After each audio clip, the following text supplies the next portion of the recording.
Hai guys, masih bersama Oka Sutra Channel. Kali ini Oka pengen berbagi cerita tentang cerita-cerita misterius atau cerita-cerita serem. Nah, ini Oka dapat kiriman cerita dari Ailurida. Kebetulan dia punya cerita, dia itu dulunya punya asisten rumah tangga yang entah kenapa dia itu pengen tetap cantik, tetap kencang kulitnya, tapi dia pakai susu. Nah, ceritanya seperti ini nih. Judulnya Leak yang meneror warga ternyata orang yang aku kenal. Ketika aku lahir, Abah cerita ada 3 leak datang ke rumah. Aku lahir dini hari diiringi ribuan gonggongan anjing. Serem juga kali ya. Nah, Abah bercerita, ketika ibuku berjuang untuk melahirkan aku ke dunia, rumah nenek sudah dikelilingi makhluk yang hanya berupa jantung, paru-paru, usus, dan beberapa jeroan yang menggantung di sebuah kepala yang melayang di udara. Serem juga ya.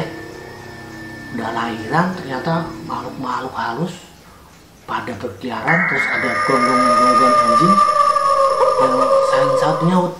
Nah, di kampung halaman di Taliwang Sumba, makhluk ini disebut leak. Di film horor aku baru tahu kalau makhluk ini seperti itu disebut parasit. Gak tahu nih di daerah kalian namanya apa. Pokoknya serem-serem aja ya. Nah, di hari kelahiranku, leak-leak itu berterbangan berusaha masuk rumahku. Ada yang bilang leak itu menunjukkan. Ada juga yang bilang kalau mereka itu ingin makan bayi. Bayi lahir langsung makan. Nah, karena Abah sayang sama aku, Abah itu mengambil beberapa batang kelor yang masih ada daunnya. Kemudian Abah itu memukul semua leak supaya kabur dari rumahnya. Singkat cerita, akhirnya aku lahir dengan selamat dan adik-adikku juga selamat. Cerita bergeser di beberapa tahun kemudian, ketika aku sudah SMP. Nah, sekarang kita bergeser ke beberapa tahun kemudian ketika aku sudah SMP. Jadi aku sudah beranjak dewasa di sini ya. Aku bersekolah di Lombok. Ketika libur sekolah, aku selalu main ke Muluk, Sumbawa Barat. Tempat tinggal orang tuaku. Keadaan di sana di Muluk sangat kontras dibanding dengan di daerah Lombok, karena di sana itu masih bener-bener alami lah. Desa yang sunyi, sepi, lampu-lampu jalan juga nggak ada. Paling-paling lampu obor atau lampu lilin buat penerangan. Jadi gelapnya minta ampun. Nah, di kontrakan Abah itu sangat kecil. Mungkin bisa disebut kalau orang di Jakarta sih kos-kosan, tapi di sana lebih kecil. Di situ komplek kontrakan diisi dari 10 kakak atau 10 keluarga. Semuanya orang-orang perantau yang bekerja di sebuah perusahaan tambang. Nah, di sini abahku paling tua karena dituakan di antara penghuni yang lainnya. Jadi ya intinya menjaga kompleks itulah dipercaya. Ketika malam hari, nah biasanya kan bapak-bapak kumpul nih. Mereka kumpul di ada tempat kayak pos gambling lah. Satu malam aku juga pingin ikut nimbrung, berkumpul dan ngobrol-ngobrol sama bapak-bapak buruh tambang untuk berakhir cerita. Nah, mereka itu sering diteror katanya sama leak. perempuan. Seorang peronda lain juga pernah melihat kalau perempuan itu bersimpuh mengoyakkan tempat sampah dengan rambut yang panjang menyulur ke depan sampai menutupi mukanya. Katanya sih, alah, hanya rambutnya yang panjang, belum tentu aja perempuan. Salah satu bilang, sudah pasti perempuan. Begitu ceritanya Pak Dul yang melihat. Ya, siapa tahu cuma orang gila atau pengemis. Pak Rahmat bilang, itu Lea. Aku pernah lihat. Aku yang awalnya takut jadi tertarik sama makhluk yang menyambut kelahiranku. Menurut yang pernah melihatnya, Leak ini menghilang ketika menuju komplek kontrakan abahku. Jadi kelihatannya sepertinya abah ini ditakuti kali ya sama Leak karena dulunya pernah dipukul sama daun kelor. Dari situ perasaanku semakin menggebu. Salah satunya karena aku sudah lama penasaran dengan makhluk ini. Temanku juga punya cerita horor tentang pertemuannya dengan makhluk-makhluk model seperti ini.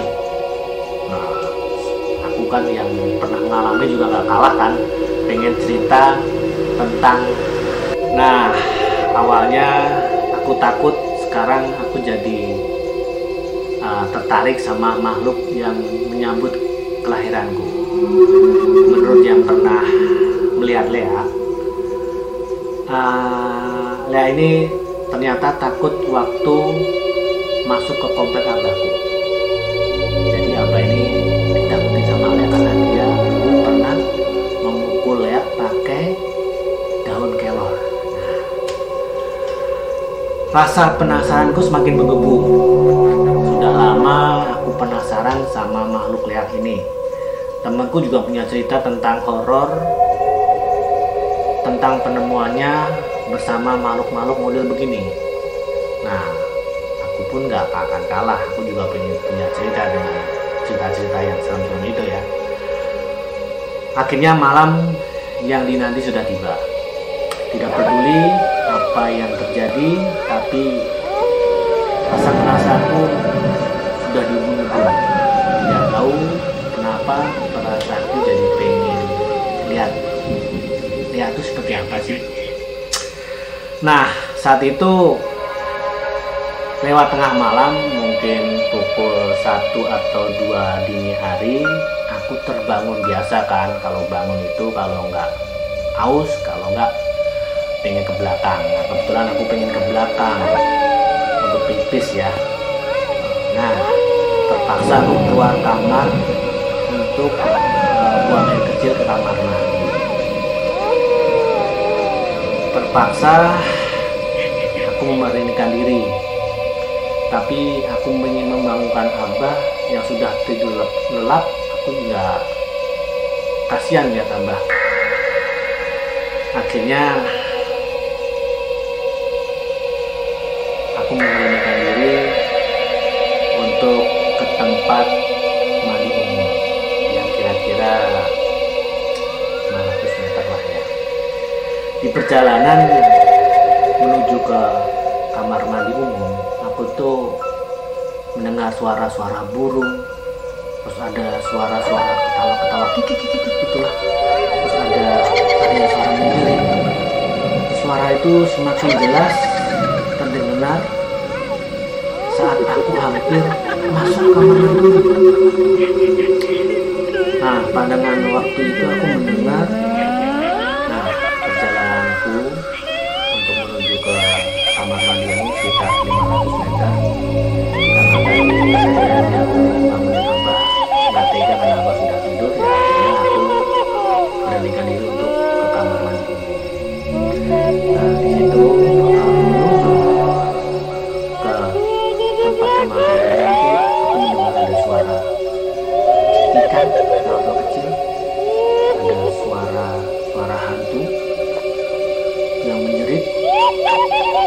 Dan suara itu semakin jelas terdengar ketika aku hampir sampai ke rumah ibu ini.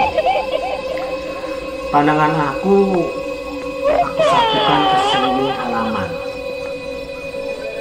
Dadaku tercekat ketika pandanganku jatuh ke arah pohon mangga besar yang rindang. Ada kepala yang melayang, rambut keriting keriting menutupi wajahnya. Meskipun gelap, aku bisa melihat ada organ-organ tubuh manusia seperti jantung, paru-paru, usus dibalut warna merah darah menggantung dari kepala yang terbang itu. Acong godek! Aku berteriak, mengumpat kas lombok yang artinya anjing, monyet. Saking kagetnya aku urungkan niatku untuk ke kamar mandi umum. Walaupun aku menahan kencing, ya karena aku takut, aku lari ke dalam rumah. Semalam itu aku karena menahan ketakutan dan menahan kencing, aku jadi keringat dingin, nggak bisa tidur. Selain karena horor ya tadi, akhirnya jam 3 dini hari aku keluar karena aku udah nggak tahan nahan kencing. Tahu aku beranikan diri untuk kencing di halaman depan, di taman kecil lah gitulah. Keesokan harinya aku bercerita sama ibuku, dan pagi itu aku kagetnya minta ampun. Ibuku menjelaskan kalau sosok yang kepala dengan organ-organnya itu lihat itu adalah asisten rumah tangga kami yang namanya Bik Siti. Menurut penuturannya ibu, Bik Siti itu pernah pakai susu agar tetap cantik, tetap kencang, tetap segar di usianya yang sudah tua. Nah, kalau dipikir-pikir benar juga sih, di usianya di Siti ini kan sudah 50-an, tapi wajahnya kenceng, seger, bak gadis desa, bunga desa lah pokoknya. Nah, ibuku juga bercerita, Bik Siti ini sebenarnya tidak punya niat jahat. Hanya saja kalau tiap malam itu Bik Siti kambuh kehilangan kesadarannya. Jadi mau nggak mau dia menjadi liar. Warga di sekitar sih ya kebanyakan sudah pada tahu, tapi tetap aja nggak berani ada yang ngomong, mendiamkan begitu saja karena warga melihat Bu Siti ini orang yang baik, suka menolong, pokoknya ringan tangan lah. Jadi warga di situ nggak mau nggak mau ngeganggu sama Bu Siti. Nah, bapak-bapak yang semalam berkumpul juga sebagian dari mereka sudah tahu,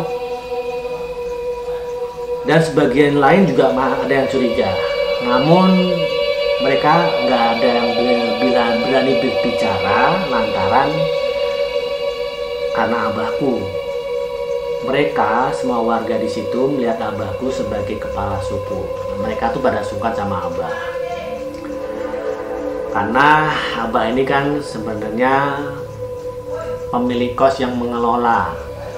Jadi semua orang yang ngontrak atau ngekos mesti setorannya sama abah. Jadi nggak ada yang berani komplain atau